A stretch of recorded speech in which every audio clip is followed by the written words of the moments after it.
Un escritor de bestsellers acusado de asesinar a su popular esposa. Jamás habría hecho nada que la perjudicara.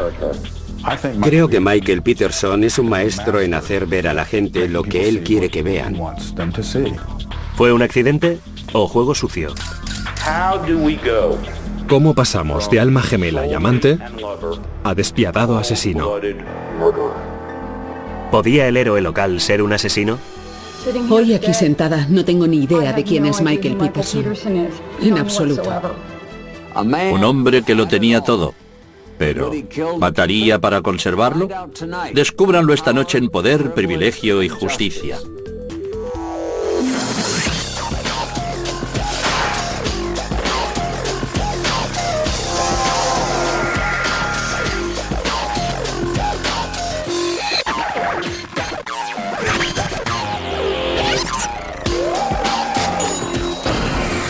Crímenes imperfectos, ricos y famosos.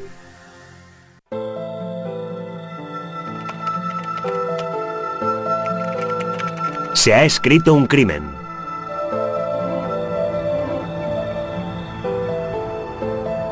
Durham, Carolina del Norte.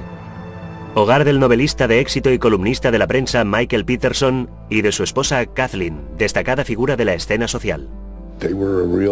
Eran una pareja de verdad. Mantenían la clase de relación que todo el mundo desea o intenta conseguir. Los Peterson vivían en una espaciosa mansión de 14 habitaciones en Forest Hills, el vecindario más prestigioso de Durham. Los dos eran tan brillantes. Los ponías juntos y tenían un torbellino de inteligencia, carisma, emociones y perspicacia. A la gente le gustaba estar cerca de ellos. Todo el mundo en Durham conocía a los ricos y populares Peterson. Kathleen era habitual en los acontecimientos sociales. Michael era un escritor de éxito y veterano de guerra.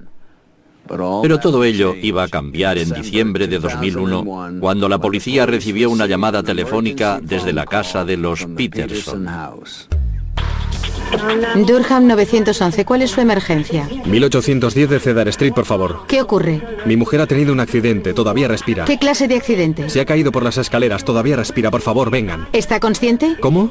¿Está consciente? No, no está consciente, por favor. ¿De cuántos escalones ha caído? ¿Cómo? ¿Cómo? ¿Cuántos escalones? ¿Escalones? ¿Cuántos escalones? Pude oír a alguien que parecía que estaba sollozando. Cuando entramos en la casa, enseguida giramos hacia la izquierda y avanzamos un poco hacia adelante. Y fue entonces cuando vimos a nuestra paciente al pie de las escaleras. Y Michael Peterson estaba allí, de pie, junto a ella. Estaba allí echada, había sangre por todas partes, en la pared, por todo su cuerpo, tenía los ojos abiertos, como si no mirara a ninguna parte. Es algo que has visto 100 veces. Cuando ves esos ojos abiertos, sabes que el paciente ha fallecido. Abstraído, Peterson cuenta a los sanitarios que él y Kathleen habían bebido champán y habían visto un vídeo antes de decidirse a ir a la cama. Él salió a la piscina para apagar las luces, mientras Kathleen subía al dormitorio. Cuando volvió a entrar en la casa, la encontró en el suelo, al pie de la escalera de atrás. El sargento de la policía de Durham, Terry Wilkins, llega a continuación a casa de los Peterson. De inmediato me llamó la atención la cantidad de sangre que había en el escenario. Había salpicaduras en la pared a distancias considerables. Había un charco de sangre. Resultaba muy evidente que debíamos llamar a alguien. Se da aviso al inspector de homicidios Art Holland para que acuda al escenario. Había una tremenda cantidad de sangre en su ropa, en las paredes, detrás de ella, en los peldaños, en los frontales de los escalones y en las plantas de sus pies. Mientras Holland examina el escenario en busca de otras pistas, agentes de policía acompañan a Michael Peterson a su estudio, en el otro extremo de la casa. Parecía un tanto confuso. Y había ciertas cosas que yo diría que, pensando en mi comportamiento normal, no estoy seguro de que yo actuaría de esa manera. Me llamó la atención que en un momento dado el señor Peterson se puso a utilizar su ordenador cuando se acababa de encontrar a su esposa fallecida. Eso transmitía el mensaje de que no estaba, o no parecía preocuparle mucho, haber perdido a su mujer.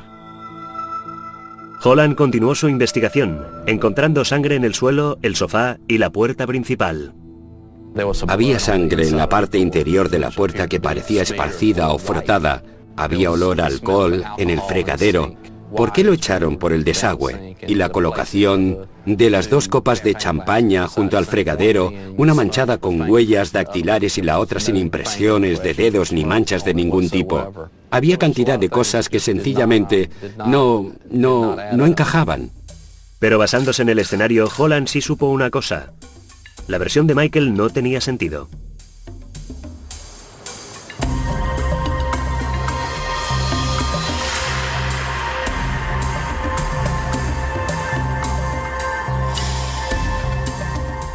Es la clase de titular que te corta la respiración, porque se trata de Forest Hills, porque se trata de la esposa de Michael Peterson, porque es Kathleen Peterson, merecedora del máximo respeto, porque parecía sospechoso, porque era sangriento.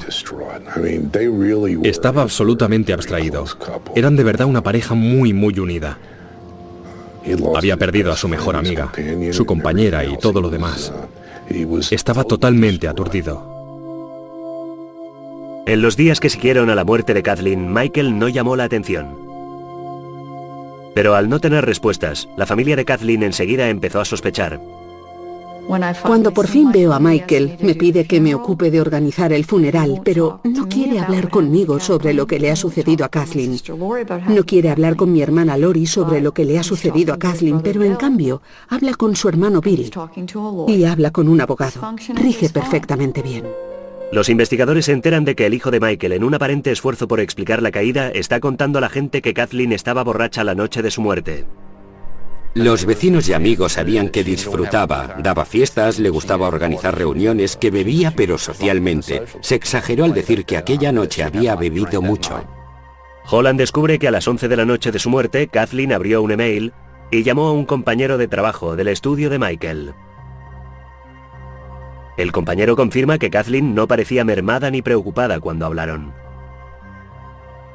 Después, cuando llegaron los resultados del análisis de sangre de Kathleen, se confirmaron más incongruencias. Eran normales. No estaba borracha, no estaba en absoluto borracha. Entonces, ¿por qué Todd se pasó todo ese tiempo contándonos a mi hermana Lori y a mí lo borracha que estaba Kathleen? Cuando el examinador médico informa de sus hallazgos preliminares, Holland se da cuenta de que su instinto no le ha fallado. Lo que descubrió fue que no se había caído por las escaleras, que las laceraciones no se correspondían con una caída. Empezamos a centrarnos en lo que había sucedido en casa de los Peterson aquella noche. Las sorpresas apenas acababan de empezar. Cuando los investigadores empezaron a examinar más atentamente a Michael Peterson, descubrieron secretos de su pasado que dejaron pasmado a todo aquel de Durham que creía conocerle. Cuando la esposa del escritor Michael Peterson, Kathleen, fue hallada muerta al pie de las escaleras de su elegante mansión, todo Durham, en Carolina del Norte, se quedó pasmado. Michael contó a la policía que había sido una caída accidental, pero el investigador jefe Art Holland tenía sus dudas. Bueno, este caso no se parece a ninguno de los que he investigado. Era un escenario del crimen muy complicado y cuando recibes el aviso de un tiroteo o un apuñalamiento, sabes que ha sido un tiroteo o un apuñalamiento. En este caso en particular, no fue así. No fue así. Hubo policías y coches patrulla acampados en el jardín durante días. Los vecinos de los Peterson no podían creer que el exclusivo Forest Hills fuera escenario de un crimen o que su famoso vecino pudiera estar mezclado en un asesinato. Todo el mundo estaba que no se lo creía. No sabían que hubiera sido Mike. No creo que encontraran ni una sola persona que les dijera jamás que no mantenían la relación más afectuosa y cariñosa del mundo. Eran almas gemelas, auténticamente compatibles en todos los sentidos de la palabra. Cuando sus caminos se cruzaron en 1992, Michael Peterson y Kathleen Hahn Atwater descubrieron que tenían mucho en común. Michael era hijo de militar profesional, nacido en Tennessee. Llegó a Durham a principios de los años 60 para estudiar en la Universidad de Duke. Allí publicaba el periódico. Fue presidente de su fraternidad y miembro del prestigioso Club Red Friar de Duke. Se alistó en los Marines en 1968. Fue enviado a Vietnam y regresó a casa en 1971, licenciado por razones médicas con las estrellas de plata y bronce por su valentía y dotes de mando. Después de la guerra, Michael y su primera esposa viajaron frecuentemente entre Alemania y Durham con sus dos hijos, Todd y Clayton. Empleando sus experiencias de guerra como material literario, Michael publicó su primera novela, El dragón inmortal, en 1983. 2 años después, una íntima amiga de Alemania murió inesperadamente, dejando a Michael la custodia exclusiva de sus 2 hijas, Margaret y Martha. En 1991, Michael se separó de su esposa, pasando a ser un padre soltero con 2 hijos, 2 hijas adoptadas y una exitosa carrera como novelista. Igualmente ambiciosa, Kathleen tenía también una vida próspera. Mi padre quería que sus hijas recibieran una buena educación, que tuvieran mucho éxito en los estudios, que se orientaran hacia su vida profesional, y Kathleen se lo tomó muy en serio. Kathleen se graduó con el número 1 en el instituto y después no solo estudió en la Universidad de Duke, sino que además obtuvo sus másters allí y fue la primera alumna femenina en ingeniería. Tras licenciarse, Kathleen se casó y creó una familia. Viviendo de nuevo en Durham, empezó a recorrer su veloz carrera hacia el éxito, subiendo los peldaños ejecutivos en Nortel Networks. Se sentía muy orgullosa de su trabajo. Le encantaba trabajar en Nortel. Disfrutaba de verdad con la gente que había conocido allí. El matrimonio de Kathleen también terminó en divorcio, y a principios de los años 90, ella y Michael se encontraron viviendo como vecinos y padres solteros en el hermoso barrio de Forest Hills, cercano al campus de Duke. Mi madre conoció a Michael en el barrio y puede decirse que quedó encandilada. Estaba predispuesta a que la encandilaran y él estaba allí. Era una persona interesante. Era muy locuaz. Y parecía tener muchas historias que contar sobre sus experiencias vitales en la guerra de Vietnam, sobre sus viajes por Europa y Asia. Cuando Michael y Kathleen se fueron a vivir juntos, crearon una familia. 5 hijos en total. Mi madre me pidió que me sentara y me dijo, ¿qué te parecería que Martha y Margaret vinieran a vivir contigo? Y a mí me pareció estupendo. Un punto de inflexión para el señor Peterson fue el dinero que recibió de tiempo de guerra. Ese dinero le dio independencia y le dio la capacidad de vivir la vida de escritor y novelista que antes no había podido vivir realmente. Con los beneficios de su libro, Michael compró a Kathleen la casa John Buchanan, una reproducción de casa colonial construida en 1940.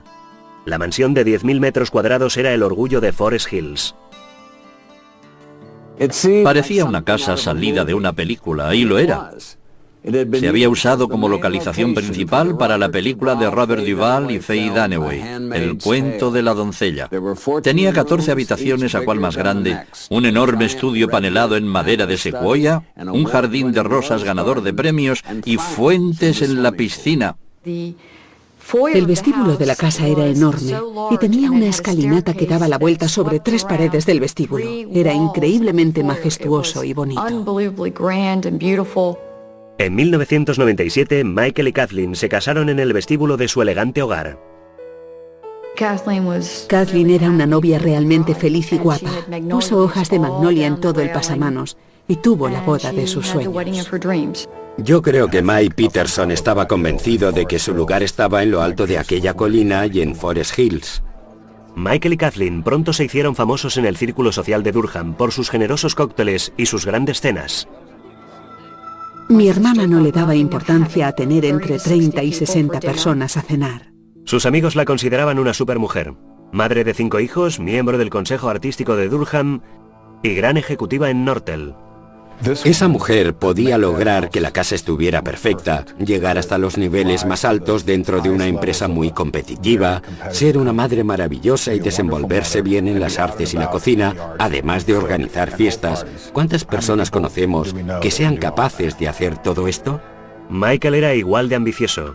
Empezó escribiendo una columna para el periódico Herald Sun, promoviendo una cruzada contra la corrupción local y los fallos policiales. Nadie que ocupara una posición de poder era amigo de Michael Peterson. Se ganó la antipatía de mucha gente, porque es muy porfiado a la hora de atacar al orden establecido. Animado por su creciente popularidad y su reputación de hombre del pueblo, Michael se presentó para alcalde en 1999. Lo que creo que debemos hacer es volver a nuestro centro. Pero su ambición le situó en el centro del escándalo. Básicamente, el señor Peterson estuvo cojeando durante 30 años como resultado, según él, de una herida de guerra, y no era así. Resultó que Peterson no se había herido la pierna en combate.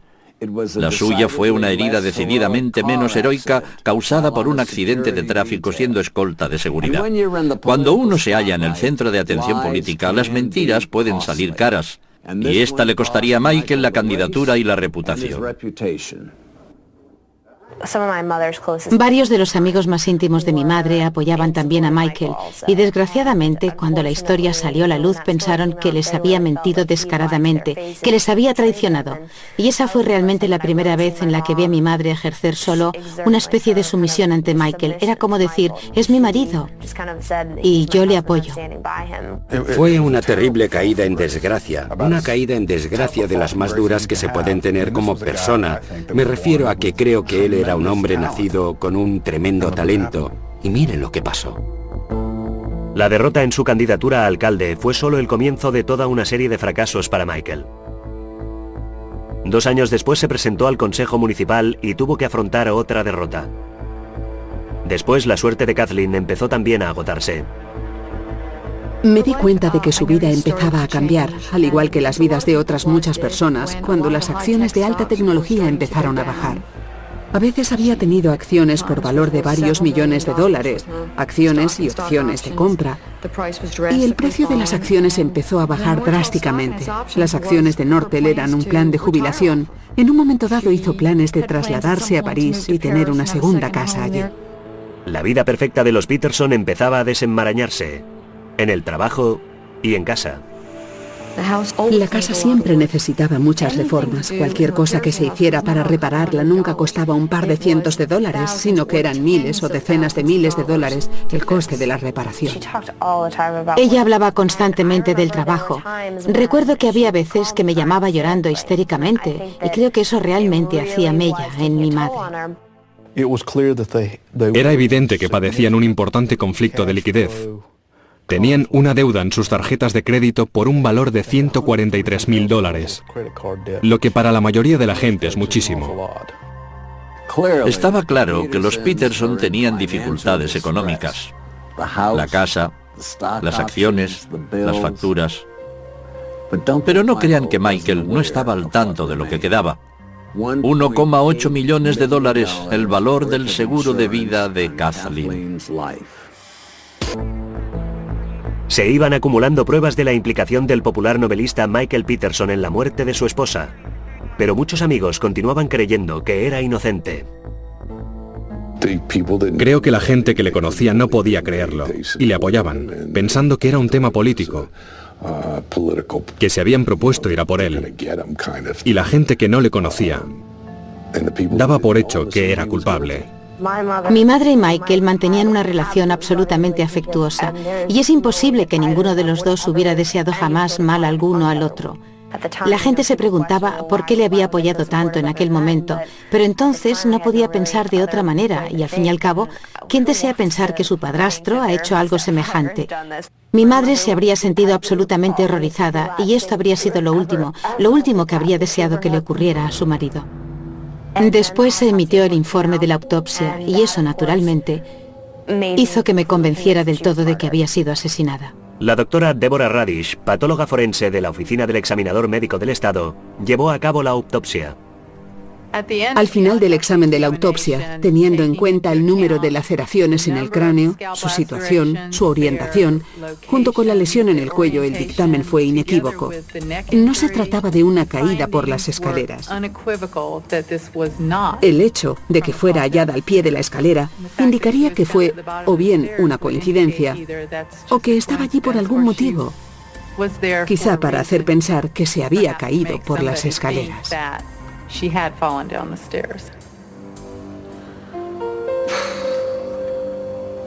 Las fotos rebasaban los límites.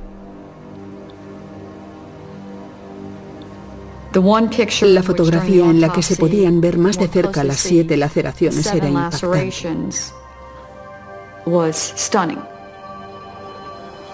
Con eso bastó. Aquel fue el momento definitivo.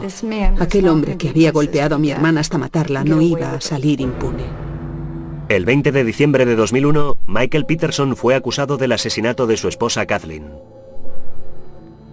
Él mismo se entregó en la cárcel del condado de Durham y después, flanqueado por sus 2 hijos, sus 2 hijas y su hermano Bill, Michael habló públicamente por primera vez. Kathleen era mi vida.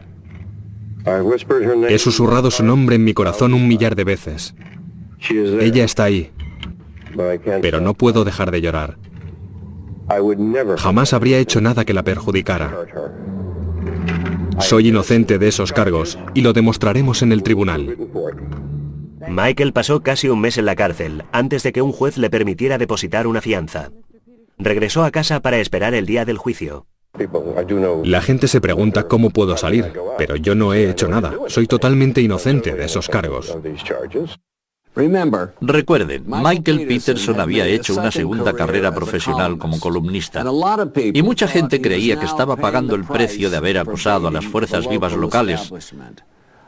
Pero el inspector Holland estaba a punto de descubrir un capítulo del pasado de Michael que lanzaría ondas de choque que sacudirían Durham. Recibí un mensaje telefónico para que llamara a una señora llamada Margaret Blair, de Rhode Island, con respecto al caso Peterson.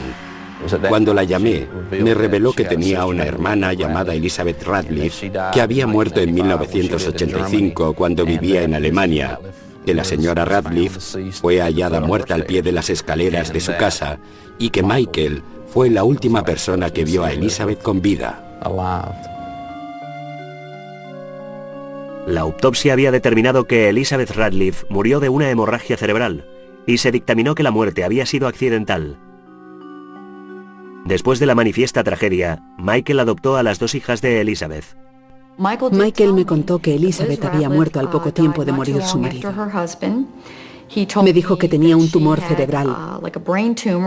Michael jamás me contó que la habían encontrado al pie de las escaleras de su casa. La impresión fue tremenda. El caso Radcliffe, otra muerte, una posible pauta. En abril de 2003, varios fiscales van a Texas para exhumar el cuerpo. Nos pareció también muy raro que 2 personas que habían estado tan próximas a él pudieran haber muerto de forma tan similar. Era un gran riesgo para la acusación exhumar un cuerpo sin saber si existiría alguna evidencia de asesinato o de posible asesinato, y la había. Lo que encontramos en este caso de nuevo fueron múltiples laceraciones en el cráneo. De hecho, en esta ocasión había 7 laceraciones. Las similitudes eran inquietantemente extraordinarias. La autopsia reveló que efectivamente las 2 mujeres habían sido asesinadas. Otra mujer en la vida de Michael, hallada muerta por las mismas causas, en las mismas circunstancias. Vaya, esa es una gran coincidencia. Y hasta para los amigos de Michael empezaba a resultar difícil creer en su inocencia. Pero la policía estaba a punto de conocer algo sobre el tren de vida de Michael que sería aún más incriminatorio. El arresto de Michael Peterson por el asesinato de su esposa Kathleen conmocionó a todo Durham. Pero su relación con una muerte similar en una escalera en Alemania hizo a sus amigos preguntarse quién era Michael en realidad. Cuando me enteré de que Liz había muerto al caerse por unas escaleras, me quedé atónita. Ya eran 2 mujeres halladas muertas al pie de una escalera. Increíble. Los 2 hijos de Michael, Todd y Clayton, apoyaron fervientemente a su padre desde el primer día.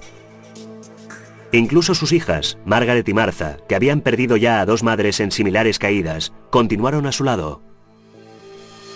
4 hijos apoyando vigilantemente a Michael Peterson y la única hija de Kathleen Peterson diciendo, aquí hay algo que no va, hasta que Caitlin se desligó y todo cambió. Creo que fue entonces cuando me di cuenta de que yo estaba participando en una misión para que no condenaran a Michael, pero esa nunca había sido mi misión. Lo que yo quería en realidad era llegar al fondo de lo que le había sucedido a mi madre. La policía creía saber exactamente qué le había ocurrido a Kathleen, que Michael la había matado por el dinero de la póliza. Paradójicamente, Michael iba a usar ese dinero para defenderse. Contrató a un abogado con gran poder y alto precio, David Rudolph. Michael tenía un largo historial de desafiar a la autoridad en Durham. No solo a la policía, sino a la estructura del poder, a los editores del periódico. Bien, ¿creo yo que la policía de Durham se propuso ir a por Michael de una forma consciente? No, yo no creo eso. Creo yo que su punto de vista sobre el escenario y sobre Michael se vio influido por el hecho de que tenían opiniones negativas sobre él. Son seres humanos, y eso nos influye a todos. Al enfrentarse a Rudolph, la acusación supo que iba a tener una única posibilidad de hacerlo bien. Lo que teníamos que hacer era demostrar que había sido un homicidio y no una caída accidental.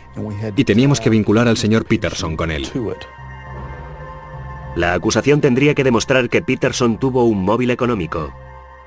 Básicamente tenían que vivir mes a mes a base de tarjetas de crédito. Ella estaba a punto de perder su empleo.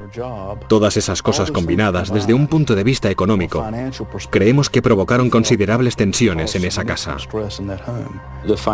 El móvil económico era un tanto absurdo. Vas a matar a tu mujer porque puede perder su trabajo cuando no hay ni un solo indicio que demuestre que Michael Peterson hubiera expresado a nadie que le preocupaba ese tema. Cuando el juicio estaba próximo, el Estado mostró una carta más que tenía en la manga. El disco duro del ordenador de Michael había sido analizado por expertos y había revelado una sorprendente afición.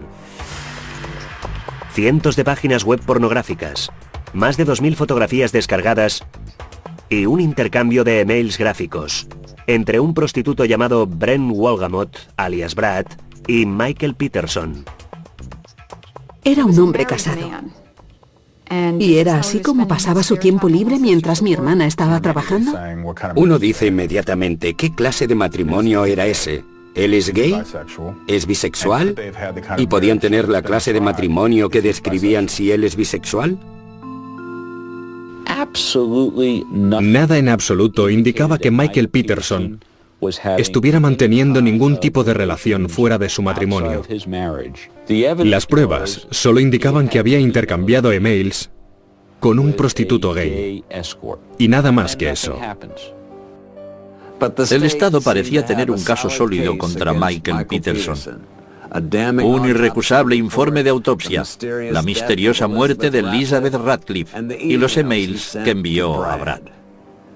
Pero, ¿dónde estaba el arma homicida? Una pregunta sin respuesta es lo único que necesita un abogado defensor inteligente. Y así empezó el juicio.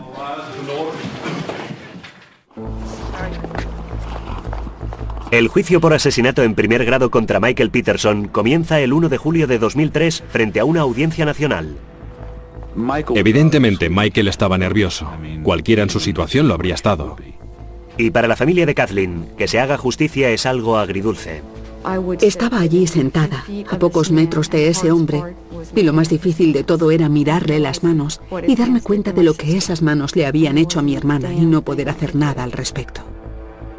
Todo el dramatismo y las revelaciones del último año se reducirían a una sola decisión. ¿Fue un terrible accidente o fue un asesinato? En lo que solo es el comienzo de una prolongada confrontación, el fiscal Jim Hardin y el abogado defensor David Rudolph presentan versiones encontradas de lo que fue el matrimonio de los Peterson. A medida que este caso se vaya desvelando, verán la magnificencia de la mansión de 10.000 metros cuadrados. Verán la apariencia de un matrimonio de cuento de hadas. Si la acusación está en lo cierto, ¿cómo pasamos de alma gemela y amante a despiadado asesino? ¿Cómo ocurre eso? La respuesta es bien sencilla. No ocurre. La prueba más contundente de la inocencia de Michael es la llamada que hizo a los servicios de emergencia la noche en que murió Kathleen. No es la clase de llamada que cabría esperar de alguien que acaba de asesinar a su esposa. Por favor, envíen una ambulancia enseguida. Sí, vamos a enviarle una ambulancia, pero tenemos que hacerle unas preguntas. No, es en Forest Hill, ¿de acuerdo? Por favor, por favor. Señor, ¿hay alguien más? Vamos a enviar una ambulancia. Dígame, ¿está despierta ahora? Oiga. Oiga. La defensa describió una imagen de viudo desconsolado, haciendo hincapié en que nadie había presenciado de hecho la discusión de los Peterson. Pero la acusación contraatacó diciendo que para Michael el amor no podía equipararse al dinero. Como he dicho, esta es una cantidad aproximada de deuda contraída con la tarjeta de crédito, cerca de la fecha de la muerte de Kathleen Peterson. La suma es de $142.728. El Estado alega que la vía de escape de Michael fue a través de los beneficios tan arduamente ganados por Kathleen y su seguro de vida. ¿Cuál era la cantidad disponible para Michael Peterson? $1.834.166. La codicia de Michael, argumentaron, le hizo perder el control aquella noche. Y la sangre en las paredes fue el eco de esa ira. Observamos de nuevo lo que parecían ser grandes cantidades de sangre en el suelo, en la víctima, en sus manos, sus pies, su ropa, las paredes. Había sangre. Estaba debajo de la fotografía y en el hueco de la escalera. La fotografía estaba colgada a bastante altura y había manchas de sangre sobre esa fotografía. Es algo que me pareció poco común. En mi opinión, la causa de la muerte en este caso fue traumatismo craneal causado por objeto contundente. ¿Pudo usted determinar cuál fue, a su entender, la manera en que murió? A mi entender, la manera en que murió fue homicidio. El experto en salpicaduras de sangre, Dwayne Deaver, testifica que no solo se propinó una paliza, sino que alguien había intentado ocultarla. En otras palabras, algo entró en contacto con las paredes empapado en sangre, dejó manchas aquí y después se produjo otro impacto, creando otra mancha que se solapa en la parte superior de esta. Después, la escalofriante conexión. A través de recreaciones gráficas, Deaver explica que las manchas pequeñas de salpicadura en los shorts de Michael solo podían haberse producido si él hubiera estado de pie, inclinado sobre Kathleen cuando era golpeada. Las manchas en estos pantalones se corresponden con salpicadura de impacto como resultado de un impacto enérgico y que el individuo que llevaba estos pantalones en el momento de dicho impacto se hallaba en estrecha proximidad con la fuente de la sangre cuando ésta recibió el impacto. No entiendo cómo alguien puede tener salpicaduras de sangre en la parte interior de sus shorts, a menos que la sangre esté en movimiento mientras él está inclinado sobre ella. Para mí, esa fue la prueba de que él había sido quien había cometido el crimen. Después, expertos en informática hablaron al jurado de las explícitas páginas web y fotos pornográficas encontradas en el ordenador de Michael. Pero nada podía preparar a la Sala 1 del tribunal para el próximo testigo del Estado. El hombre al que supuestamente Michael Peterson había propuesto sexo está ahora sentado frente a ellos. ¿Qué clase de servicios proporciona? Son bastante variados. Básicamente es compañía para otros varones, mayores de edad. De acuerdo. ¿Y eso implica actividades sexuales? A veces sí. Está bien. ¿Qué tipo de actividades sexuales, señor? Prácticamente todo lo que se pueda imaginar. Cuando el señor Wolgamot dice, hago de todo por dinero, todos miran al señor Peterson y se dicen de nuevo, ¿quién es ese hombre? Pero la imagen de Michael Peterson está a punto de empeorar. Amigos de Elizabeth Ratliff hablan a continuación al jurado de su muerte. El escenario, el cuerpo y el encubrimiento son imborrablemente similares. Cuando miré a la pared, la sangre llegaba tan arriba. ¿Hasta qué altura? Yo mido 1,80 m y estaba de pie con la mano en alto y la sangre estaba por encima de mi mano. No conseguía explicarme cómo la sangre había podido llegar tan arriba. Michael entraba y salía y se ocupaba de los asuntos de los militares. Michael dijo que había tenido un aneurisma cerebral. ¿Se refiere usted a Michael Peterson? Sí, y que debió caerse por las escaleras. En mi opinión, la causa de la muerte de la señora Ratliff fue traumatismo craneal por objeto contundente. ¿Cuál fue la manera en que murió, en su opinión? Homicidio. Cuando el Estado descansa, el Estado de Carolina del Norte ha concluido la presentación de pruebas. Todos los ojos están puestos en David Rudolph. Lo importante de este caso no es Elizabeth Ratliff o el tren de vida de Michael Peterson o las columnas que escribía, sino lo que sucedió en esa escalera a primeras horas de la mañana del 9 de diciembre de 2001. Por favor, muéstrenme cómo ha podido ser un accidente. Quizá Michael Peterson no vuelva a caerme bien nunca, y yo a él tampoco, pero de lo que sí estoy segura es de que no quería un crimen en mi familia. La defensa utiliza después animación por ordenador para mostrar al jurado cómo se pudo haber producido la caída. Y sostiene que Kathleen, con las facultades mermadas, cayó no una vez, sino varias. No puedo decirles que fue así como cayó exactamente, porque las caídas pueden producirse de 1 millón de maneras distintas, con 1 millón de variaciones distintas. Pero lo que sí puedo decirles es lo que dirán nuestros expertos, que las lesiones en el cuerpo de Kathleen Peterson, no solo las laceraciones, sino los hematomas, todos pueden atribuirse a este tipo de caída. Para refutar las pruebas más convincentes de la culpabilidad de Michael Peterson, las salpicaduras de sangre, Rudolph llama a un renombrado experto en escenarios de crímenes, el Dr. Henry Lee. En su opinión, las pruebas de las manchas de sangre de la casa de los Peterson y la ropa, consideradas en conjunto, ¿se corresponden con una muerte a golpes? No, no se corresponde.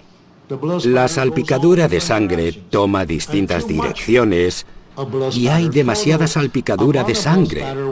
La cantidad total de salpicadura la calculamos en aproximadamente unas 10.000 gotas distintas de sangre o más, mientras que en el caso de una paliza no es así. Vi al Dr. Henry Lee testificar en el juicio de William Kennedy Smith y en el juicio de O.J. Simpson. Puede llegar a ser muy vistoso, pero en este caso resultó ser más vistoso de lo que la defensa deseaba.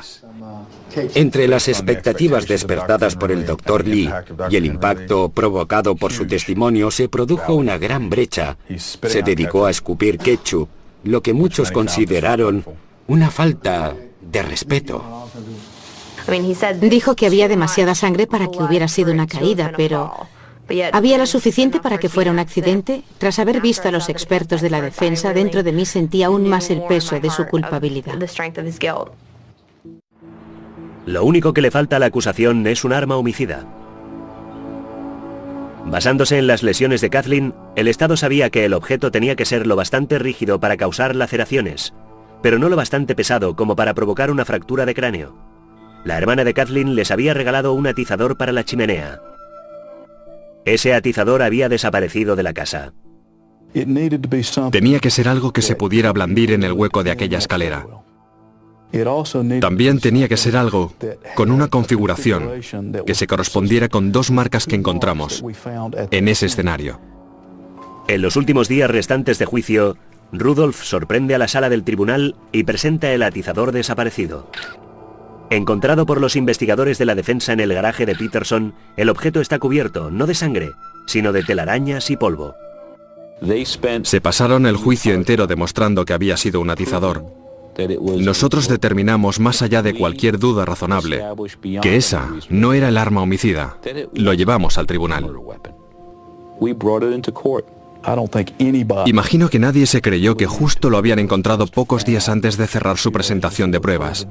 Había agentes de policía por toda esa casa. Literalmente la midieron centímetro a centímetro. Y si hubiera estado allí, lo habríamos encontrado. El jurado había visto de todo: sexo, dinero y una supuesta arma homicida. ¿Pero sería suficiente para condenar a Michael Peterson? Nosotros, los 12 miembros del jurado, anunciamos que declaramos al acusado. Ya hemos hablado del hecho de que es responsabilidad del Estado demostrar, más allá de cualquier duda razonable.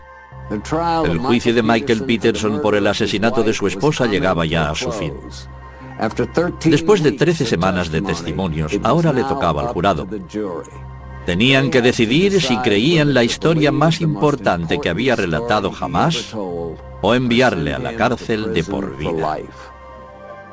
En sus alegatos finales, ambas partes instaron al jurado a usar el sentido común y a tomar la decisión correcta. Uno no decide matar a su esposa sin tener un buen motivo. La explicación más sencilla para el tipo de lesiones que presentaba Kathleen Peterson Y para el tipo de lesiones que no presentaba, es que se cayó. Para mí, las palabras más contundentes del juicio fueron las palabras tranquilas, suaves y sin embargo aceradas de Jim Hardin, casi susurrando al jurado. Damas y caballeros, estas paredes nos hablan. Kathleen Peterson nos está hablando por medio de la sangre de esas paredes. Nos está pidiendo a gritos verdad y justicia. 4 años de matrimonio, una hermosa mansión, una familia inteligente y en armonía. Un vínculo que parecía indestructible había quedado reducido a 15 horas de deliberación. La suerte de Kathleen estaba ya decidida. Ahora le tocaba el turno a Michael. ¿El jurado ha alcanzado ya un veredicto unánime sobre el asunto que les ha sido sometido? Sí. Damas y caballeros del jurado, ustedes nos han entregado el siguiente veredicto. Estado de Carolina del Norte contra Michael Iver Peterson. Nosotros, los 12 miembros del jurado, anunciamos que declaramos al acusado culpable del cargo de asesinato en primer grado en el 10º día de octubre de 2003. Parecía surrealista el veredicto. El veredicto de culpabilidad, su primera falta de reacción, su ausencia inicial de reacción. No sé si estaba tan sorprendido. De hecho, vi a alguien que decía para sí, se acabó el juego. ¿Hay algo que desee decir antes de que el tribunal dicte sentencia?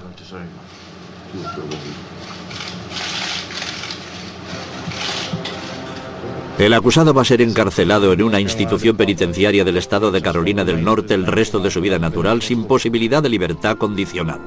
En Alemania, las autoridades han reabierto el caso Radcliffe y están interrogando activamente a los testigos, pero hay preguntas que quizá no encuentren nunca respuesta. Sentí un tremendo alivio por la familia de Kathleen, porque sabía que con ese veredicto al menos podría cerrarse este capítulo del libro. Pero en cuanto a lo que sucedió exactamente aquella noche, nadie excepto Kathleen Peterson y Michael Peterson lo sabe. Es muy duro pensar en lo que evidentemente tuvo que sufrir aquella noche del 9 de diciembre, y estoy segura de que tuvo que haber muchísimo sufrimiento antes de aquello.